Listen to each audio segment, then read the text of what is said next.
Hello বন্ধুরা, সবাই কেমন আছো? আজকে আমি একটা ভিডিও নিয়ে চলে এসেছি অনেক দিন পরে। আর দেখো, আমাদের তো জানোই যে ভুট্টা লাগানো হয় প্রত্যেকবার।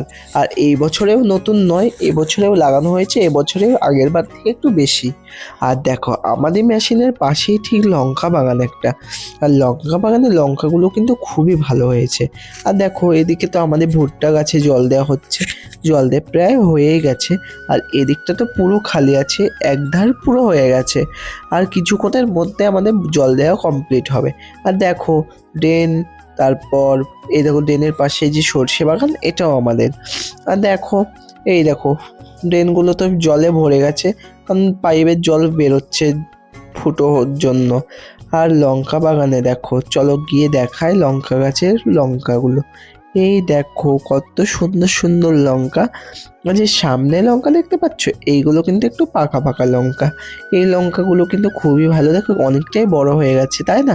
আর তোমাদের ওখানে কাদের কাদের লঙ্কা গাছ আছে কমেন্ট করবে। আর কারা কারা মাঠে আসতে ভালোবাসো একটু কমেন্ট করবে। দেখো, আমি কি আর করব, ঘুরে বেড়াচ্ছি, সেই কারণে কোনো কাজ নেই আমার। আমার যা কাজ ছিল আমি করে নিয়েছি। তারপরে একটু একটু দেখো, এদিকে সর্ষে গাছগুলো দেখছি, ওদিকে সবাই আসছে, একটু গল্প করছি। মাঠে আসলেই তো মানে এদিক ওদিক ঘুরতে খুব ভালো লাগে, কিন্তু রাস্তা অনেক হলেও মানে হাঁটতে হাঁটতে ঠিক মনে হয় চলে এসেছি খুব তাড়াতাড়ি। আর মানে যারা জমিতে গিয়েছো তারা ঠিক জানো যে মাঠে কতটা মজা লাগে, তাই না? আর মাঠের একটা গন্ধই আলাদা লাগে। আর এইগুলো যখন বড় হয়ে যাবে আমরা কিন্তু আসবো তুলতে।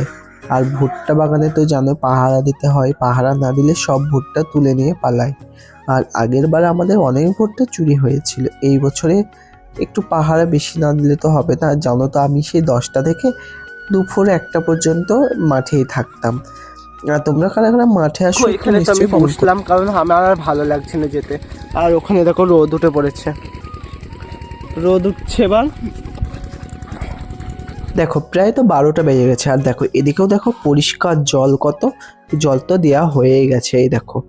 আর ভিতরগুলো দেখো কত পরিষ্কার জল, মনে হচ্ছে জলে স্নান করা যাবে। আর ওইদিকে দেখো জুম করে দেখাচ্ছি, প্রায় হয়ে গেছে। দেখো জল তো কমপ্লিট হওয়ার কারণে আমি কিন্তু খুব জোরে দৌড়াচ্ছি, কারণ মেশিনটাকে তো বন্ধ করতে হবে। মেশিনে জল দেওয়া হয়ে গেছে কমপ্লিট। আর দেখো আমি বন্ধ করতে চলেও এসেছি এখানে, কিন্তু বন্ধ হওয়ার তো নামই নেয় না, অনেকক্ষণ টাইম লাগে। কারণ এটা তো চলতে চলতে কি বলবো, এটা একদম গরম হয়ে গেছে, মানে ছাড়লে পারে আবার স্পিডে চলতে লেগে যায়। সেই কারণে আমি আবার ভালো করে বন্ধ করলাম। সবাই